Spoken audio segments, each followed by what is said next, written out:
السلام عليكم ورحمة الله وبركاته. الحمد لله وحده والصلاة والسلام على من لا نبي بعده وبعد. فقد قال الله تعالى في الكلام المجيد: فأعوذ بالله السميع العليم من الشيطان الرجيم. بسم الله الرحمن الرحيم. شرع لكم من الدين ما وصى به نوحا والذي أوحينا إليك وما وصينا به إبراهيم وموسى وعيسى أن أقيموا الدين ولا تتفرقوا فيه. كبر على المشركين ما تدعوهم إليه. الله يجتبي إليه من يشاء ويهدي إليه من ينيب.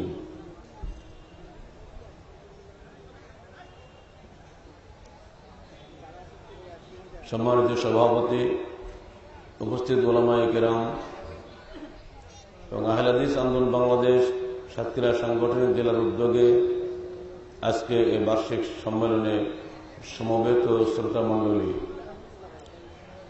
সর্বাগ্রে আমরা আল্লাহ পাকের শুকরিয়া আদায় করছি, যিনি তার অশেষ মেহেরবানিতে আজকে কালবৈশাখীর মধ্যে সাতক্ষীরার এই সম্মেলনকে এ পর্যন্ত সুষ্ঠুভাবে পরিবেশ বজায় রাখার জন্য আমাদের প্রতি মেহেরবানি করেছেন।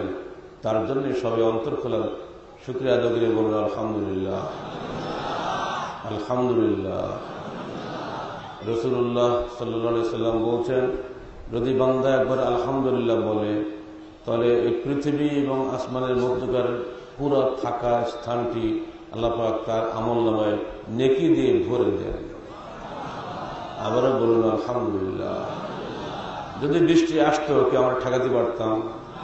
মাগরিবের আগে যে ধাক্কাটা গেল, কোথায় এখন সে ধাক্কা কিন্তু নাই। সারা দেশে প্রচুর ঝড় বৃষ্টি হচ্ছে। গত রাতেই 34 জন ভাই নিহত হয়েছেন বজ্রপাতে। আজকে পত্রিকা দেখছেন আপনারা নিশ্চয়ই সবাই। আল্লাহ পাক সেদিক দিয়ে আমাদেরকে হেফাজত করেছেন, এজন্য আবারও বলুন আলহামদুলিল্লাহ। অহংকারী হবেন না। প্রতিবারেই এটা হয়, সাতক্ষীরাবাসীর বিশ্বাস জন্মে গেছে ইনশাআল্লাহ আমির জামাতের জলসা আল্লাহ নষ্ট করবে না। এই অহংকার জন্য আল্লাহ চূর্ণ করবে, আমাদের জলসা আল্লাহ নষ্ট করে দিবে। যদি আপনারা এই বিশ্বাস দৃঢ় হয়ে যায় যে আমাদের সম্মান কখনো নষ্ট হয় না, কেন আপনারা মে মাসেই করেন, এত বলি বাবা এটা শীতকালে কর, কিন্তু আপনাদের পয়সা নেই, ইরিদান তুলবেন, ধান বিক্রি করবেন, তারপরে সম্মেলন করবেন। এই হলো আপনাদের কলেমা। সাতক্ষীরাবাসী কখনোই মে মাসের আগে জেলা সম্মেলন করেন না। আর আল্লাহ দেখে এরা ভালোই শুরু করে দিচ্ছে, আমি বৃষ্টি দিচ্ছে না বলে প্রতিবারই এই একই কাজ করে যাচ্ছে। এমন বৃষ্টি দিবে জীবন যেন মে মাসের নাম করবে। আজকে সেরকম হতে যাচ্ছিল করে, তাই না? মগর সে বললো আল্লাহ এসে গেছি, তুমি বিয়াকুব করে পাঠাই দেবা। আল্লাহ কথা শুনল, হয়েতে গেছিল প্রায়। অতএব অন্তর থেকে আল্লাহর জন্য শুকরিয়া আদায় করে বলুন আলহামদুলিল্লাহ। আল্লাহ পাক যেন এমনি করে তৌহিদ ও সহিহ সুন্নাহর দাওয়াতকে আল্লাহ পাক সবসময় নিরাপদ রাখেন দেশের সর্বত্র। আল্লাহ পাক যেন আমাদেরকে সেই তৌফিক দান করেন। জানি না এই রহমত কতদিন আমাদের উপরে থাকবে। যতদিন কর্মীরা তাকওয়াশীল থাকবে ততদিন আল্লাহর রহমত থাকবে। যখনই কর্মীরা অহংকারী হবে, দুনিয়াদার হবে, স্বার্থপর হবে, তখন আল্লাহর রহমত উঠে যাবে। সাবধান কর্মী ভাইয়েরা, আন্দোলন, যুব সংঘ, সোনামণি, মহিলা সংস্থা, কোন পর্যায়ের কোন কর্মী যেন আল্লাহর ভীরুতা থেকে ডাইনে বামে যাবেন না। এমন কোন কাজ করবেন না যাতে নেকি নেই। যাতে নেকি আছে সে কাজ করবেন, যাতে নেকি নেই সে কাজ ছাড়বেন। যে কাজে আল্লাহ খুশি হয় সে কাজ করবেন, যে কাজে শয়তান খুশি হয় সে কাজ ছাড়বেন। এই ছোট্ট ছোট কথাগুলো মনে থাকবে। না খেয়ে 3 দিন থাকবেন কিন্তু হারাম খাবেন না, পারবেন? না খেয়ে থাকেন কিন্তু হারাম খাবেন না। যে কোনো মূল্যে নিজের পেটটাকে হালাল পেট করে দুনিয়া থেকে বিদায় হওয়ার চেষ্টা করবেন। হৃদয়ের কন্দরে যখনই অহংকার বুদ্ধ ঢুকবে, সঙ্গে সঙ্গে বাম দিকে 3 বার ঠুক মেরে আউযুবিল্লাহ এরকম শয়তানুর রাজিম বলে ঠুক মেরে অহংকারকে বের করে দেবেন দেহ থেকে। ইনশাআল্লাহ আপনি ভালো থাকবেন। লোভ, হিংসা, অহংকার এগুলো মানুষের ভিতরকার রোগ। এই রোগ যার ধরে ক্যান্সারের চেয়ে তো খারাপ। আর এই রোগ মানব জাতিকে ধ্বংস করেছে। আগে সারা পৃথিবীতে যে মারামারি কাটাকাটি অশান্তি চলছে সেটা এই একটি রোগের কারণ। আমরা যেন ধ্বংস না হয়ে যায়। ইসলামের সবচেয়ে বড় শিক্ষা হলো এখানে তুমি আল্লাহর উপরে আত্মসমর্পণ করো। আসুন, দুনিয়াতে সকল নবী কোন দাওয়াত নিয়ে এসেছিলেন আমরা সেটা একটু চিন্তা করি। আমাদের নবী তো শেষ নবী। শুরুতে প্রথম নবী যিনি ছিলেন তিনি আমাদের বাবা আদম।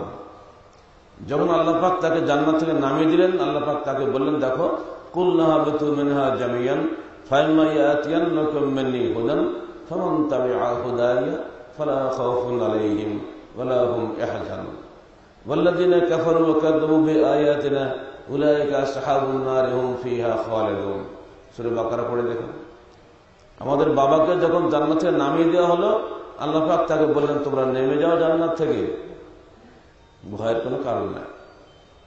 যখন তোমাদের কাছে আমার পক্ষ থেকে কোন হেদায়েত আসবে, ওহীর বিধান আসবে, তখন ফামান তাবিআ হুদায়া, যে ব্যক্তি আমার প্রেরিত হেদায়েতের অনুসরণ করবে, ফালা খাউফুন আলাইহিম ওয়ালা হুম ইয়াহজানুন, তার কোনো ভয়ের কারণ নাই, তার কোনো চিন্তার কারণ নাই।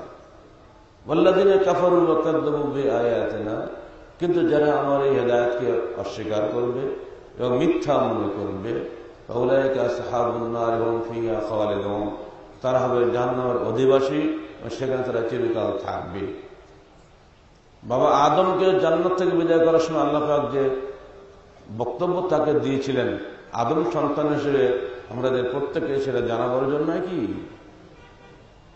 আদম সন্তান বলছি, কিন্তু আমি আহলে হাদিস হানাফি মুসলমান অমুসলমান কোনো ব্যাপার না, প্রত্যেকটা আদম সন্তান আমার ভাই। প্রত্যেকেই একই রকম দেহ নিয়ে আমরা দুনিয়া বসবাস করি। প্রত্যেকের এই খুঁততে বসার বিষয়টা রয়েছে।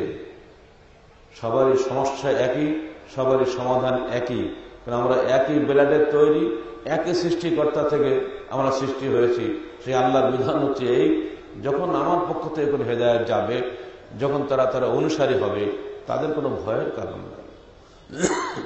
যারা সেই হেদায়েত অস্বীকার করবে এবং মিথ্যা মনে করবে, তাদের জন্য জাহান্নাম নির্ধারিত থাকবে।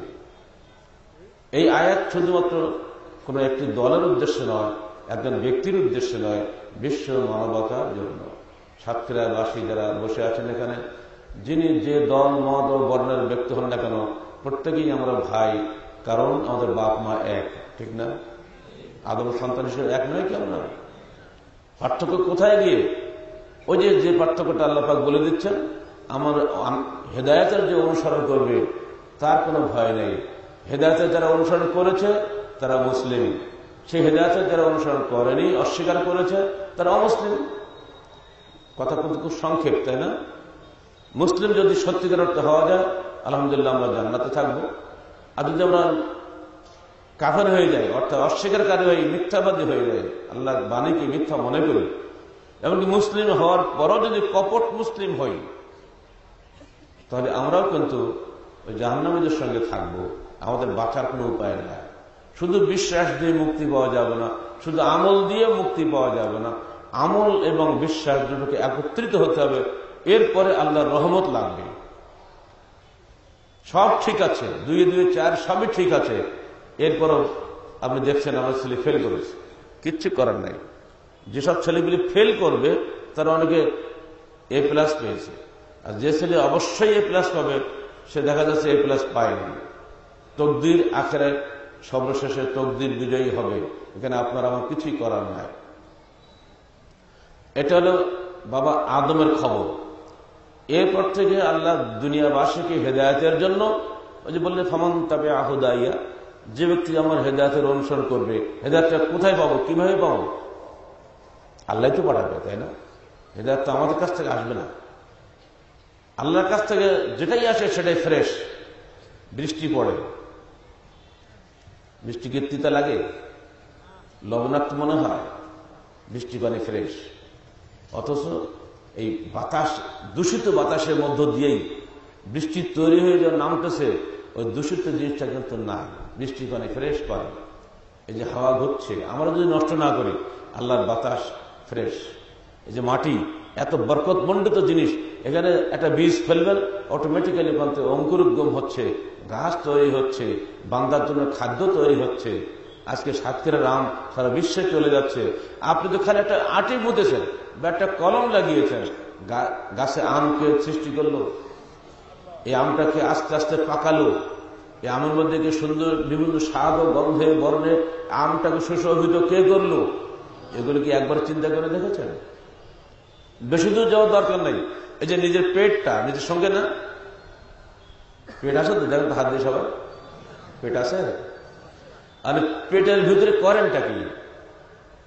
এক লোকমা ভাত ঢোকান অথবা এক কাপ চা খান, এই তো। আপনার আর কোন কাজ আছে? পেটের মধ্যে গিয়ে ওই খাদ্যটাকে হজম করিয়ে কিছু অংশ রক্ত বানানো হচ্ছে, কিছু অংশ বীর্য বানানো হচ্ছে, কিছু অংশ মস্তিষ্কে চলে গিয়ে বুদ্ধি, বিবেচনা, চিন্তা শক্তি বানানো হচ্ছে। যেটা অপ্রয়োজনীয় অংশ, বর্জ্য যেটাকে বলা হচ্ছে, ওটাকে পায়খানা পেশাব করে আল্লাহ বের করে দিচ্ছেন। বলুন, আপনার পেটের মধ্যে এই যে কারুকার্যটা, এই যে দারুণ একটা খেদমত কে করছে বলেন তো? আপনি যদি কারো নাম বলতে পারেন তো বলেন, আমি দেখি ছেলেটা কেমন পারে। আপনার দায়িত্ব যে কোনো কাজে দুটো ঢুকিয়ে দেওয়াই আপনার কাজ, এর বেশি কিছু না। কে সেই মহান শিল্পী যিনি আপনার মায়ের গর্ভে 3টি কঠিন পর্দার ভিতরে আপনার দেহটাকে তৈরি করেছিলেন? মাত্র 120 দিন বয়স যখন আপনার মায়ের গর্ভে শুক্রবিন্দু, সেটাকে রক্তবিন্দু, সেটাকে গোস্তপিণ্ড, সেখানে হাড্ডি বানিয়ে সেটাকে সুন্দর করে শিশুর রূপ ধারণ করে যখন বাচ্চাটা 9 মাস 10 দিন হলো, সুন্দর দেহের রূপ ধারণ করলো। কে আপনার মায়ের গর্ভে ব্যথা সৃষ্টি করে দিল এবং ব্যথার চোটে বাচ্চা বেরিয়ে আসলো। যখন এই মায়ের ব্যথা ঠেলে বাচ্চা বেরিয়ে আসলো, সমস্ত পরিবার আনন্দে হেসে উঠল। কে সে? আল্লাহ। কে সে মহান শিল্পী? কে সে মহান আর্কিটেক্ট? একবার কি বান্দা কোন চিন্তা করে দেখছে? জ্বর হয়েছে, বলুন তো জ্বর কোত্থেকে আসে? আপনারা এখানে ওঠার সময় শুনলাম ইন্টারনেটে নাকি কে দিয়েছে সিঙ্গাপুর থেকে যে আমির জামাত অসুস্থ হয়ে পড়ে আছেন, গত জুমার খুতবা দিতে পারেননি। এতে সারা দুনিয়া দোয়া করা শুরু করছে। আমি বুঝতেই পারলাম না জ্বর কোত্থেকে ঢুকলো, কে জ্বর নিয়ে আসলো, কে জ্বরটা আবার সারিয়ে দিল, আপনি এমন দুর্বল করে দিল যে আমি এখন হাঁটতেও পারছি না, টলি পড়ে যাওয়ার মতো অবস্থা হচ্ছে। অথচ আমি একটা শক্তিশালী মানুষ, ডেলি সকালে 4 কিলোমিটারকে হাঁটি, এখন 4 কিলোমিটার দূরে দেখবে নিজের ঘরতে নামারই ক্ষমতা নেই। কে ক্ষমতা দিল? কে ক্ষমতাহীন করলো বলুন তো? এটা হচ্ছে ঈমান। ওই ইউমিনুনা বিল গায়ব, ঈমানের সংজ্ঞাই হচ্ছে হুদাল্লিল মুত্তাকিনের লাযিনা, তারপর কি ইউমিনুনা বিল গায়ব। ইউমিনুনা বিল হাজির বলেনি, স্পষ্ট দেখা যাচ্ছে একটা পানির বোতল, যে কোনো লোক বলবে এটা পানির বোতল, ঠিক না? কিন্তু আপনি দেখতে পাচ্ছেন না আপনার সৃষ্টিকর্তাকে, অদৃশ্য মহাশক্তিকে আপনি টের পাচ্ছেন না, তার উপরে যখন বিশ্বাস করবেন তাকেই বলা হবে ঈমান। দৃশ্যমান বস্তুকে বিশ্বাস করার নাম ঈমান নয়, অদৃশ্য বিশ্বাসে তাই হলো ঈমান। আর এজন্য মুমিনের যে 6টা গুণ, তার প্রথম শর্ত হচ্ছে ওই ইউমিনুনা বিল গায়ব, যে গায়েবে বিশ্বাস করে। ইহুদি নাসারা পণ্ডিতরা এটা বুঝতে পারেনি, তাই তারা বলেছিল, হে মূসা লান নুমিনা লাকা হাত্তা নারাল্লাহ জাহরা, আমরা কখনোই তোমার উপরে ঈমান আনবো না যতক্ষণ না আল্লাহকে আমাদের সামনে এনে দাঁড় করে দেখাবে। তখন আল্লাহ এমন গজব দিল যে 70 জন নেতাই দাবি করেছিল, সবাইকে এক ধাক্কা ওখানে মেরে ফেলে দিল, সব শেষ। সে মূসা বলল, হে আল্লাহ, আপনি ওদেরকে মেরে ফেললেন, ও লোকরা তো আমাকে দায়ী করবে, আমি মেরে ফেলেছি, আপনি আমাকে বাঁচার স্বার্থে ওদেরকে আবার বাঁচিয়ে দেন। আল্লাহ পাক সঙ্গে সঙ্গে হুকুম দিলেন, ওই 70 জন নেতা একসঙ্গে আবার বেঁচে গেল, উঠে আসলো। বললেন আলহামদুলিল্লাহ। সূরা বাকারা পড়ুন 56 নম্বর আয়াত।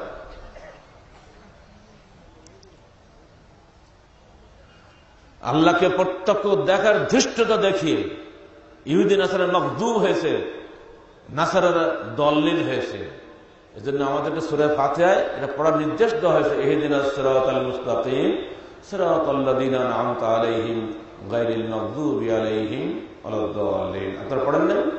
সঙ্গে সঙ্গে পড়বেন, নাকি পাবেন ভাই, পড়তে হবে 10টা নাকি। পৃথিবীতে এমন কোন কিতাব, এমন কোন গ্রন্থ নাই যেটা পড়লে 10টা করে নেকি পাওয়া যায়। একমাত্র কোরআন। যার প্রতিটি হরফে 10 টাকা নেকি পাওয়া যায়। অতএব এই মহিমান্বিত মহাসম্মানিত কিতাব মুসলমানদের জন্য আল্লাহ পাক দান করেছেন, মুসলিম উম্মাহ শুধু নয় পৃথিবীর মানুষের জন্য আল্লাহ দান করেছেন। এটাই সর্বশেষ গ্রন্থ আল্লাহর পক্ষ থেকে মানব জাতির জন্য, এটাই সর্বশেষ তার বার্তা। হে মানুষ, তোমরা আল্লাহকে মেনে চলো। ফামান ইউতিল্লাহ ওয়া রাসূলাহু ফাকাদ ফাযা ফাওজান আযীমা ওয়া মান ইয়াসিল্লাহ ওয়া রাসূলাহু ফাকাদ দাল্লা দালালাম মুবিনা। সূরা আহজাবে 71 আয়াতে এবং 36 আয়াতে স্পষ্টভাবে আল্লাহ বলে দিচ্ছেন, দেখো সফলতা এবং বিফলতার মাপকাঠি হচ্ছে আখিরাতে মুক্তি পাওয়া। দুনিয়ায় বড় কিছু হওয়াটা কখনোই সফলতা এবং বিফলতার মাপকাঠি নয়। দুনিয়ায় ফেরাউন বড় হয়েছিল, নমরুদ বড় হয়েছিল, তারাই কি আসলে সফলতার মাপকাঠি হতে পারবে? তাহলে আপনি শ্রেষ্ঠ নমরুদ হন, শ্রেষ্ঠ ফেরাউন হন, তা হতে পারবেন না। সফলতার মাপকাঠি হচ্ছে পরকালের মহান পুরস্কারের অধিকারী হওয়া। যে ব্যক্তি আল্লাহ এবং তার রাসূলের আনুগত্য করবে, আল্লাহ বলেন সে হল মহান পুরস্কারের মহা সফলতার অধিকারী। আর যে ব্যক্তি আল্লাহ এবং তার রাসূলের অবাধ্যতা করবে, ফাকাদ দাল্লা দালালাম মুবিনা, সে স্পষ্ট বিভ্রান্তির মধ্যে পড়ে যাবে। এবার আসুন নূহ থেকে শুরু করে আমাদের রাসূল পর্যন্ত আল্লাহ পাক কি নির্দেশ দিচ্ছেন। আল্লাহ বলছেন, شرع لكم من الدين ما وصى به نوحا والذي أوحينا إليك وما وصينا به إبراهيم وموسى وعيسى أن أقيموا الدين ولا تتفرقوا فيه। আল্লাহ পাক তোমাদের জন্য বিধান দিয়েছেন, যা তিনি বিধান দিয়েছিলেন নূহের উপরে এবং যা আমরা ওহী করেছিলাম ইব্রাহিমের উপরে, মুসার উপরে, ঈসার উপরে, আকিমুদ্দিন, তোমরা দ্বীন কায়েম করো, ওয়ালা তাতাফাররাকু ফীহি, এবং তোমরা একটা বিভক্তি সৃষ্টি করো না। হে আল্লাহ, তুমি আমাদের উপর রহম করো। হে আল্লাহ, তুমি আমাদের দ্বীনের দাওয়াত দেওয়ার সুযোগ করে দাও। আল্লাহুম্মা আমিন। নূহ থেকে মুহাম্মদ পর্যন্ত সকল নবীর উপরে আল্লাহ পাক একই নির্দেশ দান করেছিলেন, আকিমুদ্দিন, তোমরা দ্বীন কায়েম করো। এই দ্বীন অর্থ তাওহীদ, তোমরা তাওহীদ প্রতিষ্ঠা করো। মাইক চলবে না? কিছুক্ষণ বসেন, দোয়া পড়েন, দোয়া পড়েন, কিছুক্ষণ বসেন, দোয়া পড়েন। আল্লাহুম্মা হাওয়ালানা ওয়া আল্লাহুম্মা হাওয়ালানা ওয়া আল্লাহুম্মা হাওয়ালানা ওয়া আল্লাহুম্মা হাওয়ালানা ওয়া আল্লাহুম্মা হাওয়ালানা ওয়া আলাইনা। আপনারা বসুন।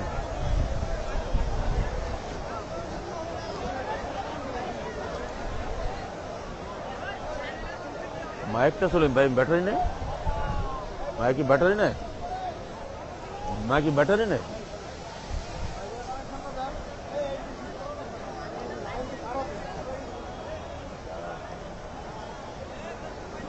আপনারা বসুন।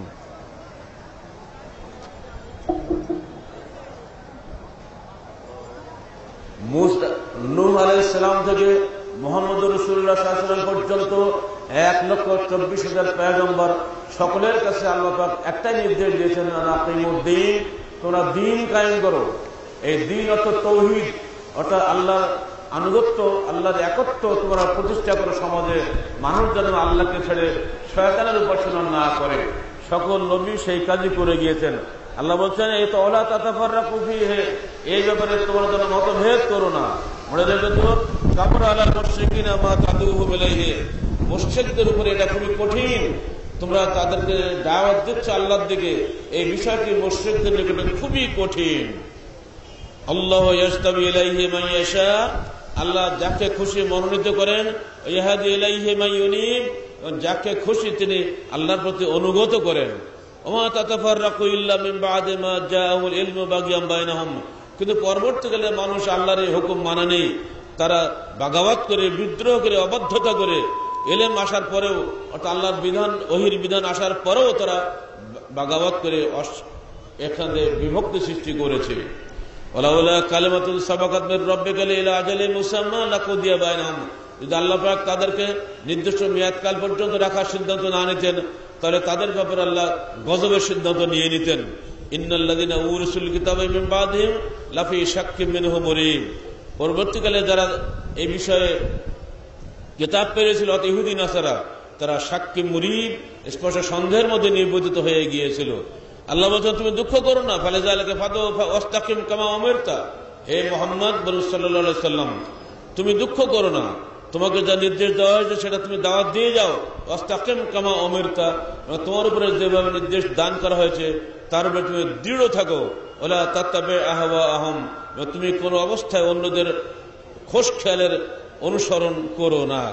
অকুল আমানতু বিমা আনজালাল্লাহু মিন কিতাব, তুমি বলো আমি ঈমান এনেছি আল্লাহর পক্ষ থেকে যে কিতাব নাজিল হয়েছে তার উপরে। ও উমিরতু লিআ'দিলা বাইনাকুম, আমি নির্দেশিত হয়েছে যে তোমাদের মধ্যে আমি ন্যায় বিচার প্রতিষ্ঠা করব। আল্লাহু রাব্বুনা ওয়া রাব্বুকুম, আল্লাহ আমাদের প্রতিপালক ও তোমাদের প্রতিপালক। লানা আমালুনা ওয়া লাকুম আমালুকুম, আমাদের জন্য আমাদের আমল, তোমাদের জন্য তোমাদের আমল। লা হুজ্জাতা বাইনানা ওয়া বাইনাকুম, তোমাদের আমাদের মধ্যে কোনো হুজ্জাত নেই। আল্লাহু ইয়াজমাউ বাইনানা ওয়া ইলাইহিল মাসির, আল্লাহ আমাদেরকে জমা করবেন এবং তার প্রতি আমাদের সবাইকে ফিরে যেতে হবে। এই মূল বিষয়টি মনে রাখার জন্য আহ্বান জানাচ্ছি। তৌহিদ প্রতিষ্ঠা করা একামতের দিন অর্থই হচ্ছে একামতের তৌহিদ। এইখানে গিয়ে অন্যরকম ব্যাখ্যা করেই আজকে মুসলমানদের মধ্যে সমস্যা ঘটে গেছে। আমরা ধারণা করে নিয়েছি রাজনৈতিক ক্ষেত্রে দিন প্রতিষ্ঠা করাটাই আমাদের জন্য ফরজ, আর এই ফরজ দায়িত্ব পালন করতে গিয়ে আমরা এখন নানাবিধ বিদেশি মতবাদের অনুসারী হয়ে গেছি। ফলে মানুষ এখন বিদেশি চক্রান্ত হোক বা নিজস্ব বুঝের ভুলের কারণে হোক চরমপন্থী হয়ে গেছে। মানুষ এখন মানুষকে হত্যা করছে, মুসলমানকে হত্যা করছে। তাদের ধারণা মতে আমাদের প্রত্যেকেই রাজনীতি করতে হবে, প্রত্যেকের রাজনৈতিক ক্ষমতা ইসলাম প্রতিষ্ঠা করতে হবে। এই ভুল ধারণার কারণে আমাদের অনেক ক্ষতি হয়ে যাচ্ছে। সবাইকে আহ্বান জানাবো, ইসলামের তৌহিদের মূল দাওয়াত যেন ভুল না হয়। জীবনের সর্বক্ষেত্রে যিনি যে ক্ষেত্রে চলাফেরা করছেন সেই ক্ষেত্রে আল্লাহর একত্র প্রতিষ্ঠা করার জন্য সাধ্যমত চেষ্টা করবেন এবং চলার পথে থাকবে কোরআন এবং সহিহ হাদিস, আল্লাহ প্রেরিত ওহীর বিধান। এই বিধানের আলোকে নিজের সার্বিক জীবন গড়ে তোলার জন্য আপনারা যথাসাধ্য চেষ্টা করবেন জামাতবদ্ধভাবে। আপনাদের সবাইকে ধন্যবাদ জানিয়ে এখানেই শেষ করছি। আসসালামু আলাইকুম ওয়া রাহমাতুল্লাহ।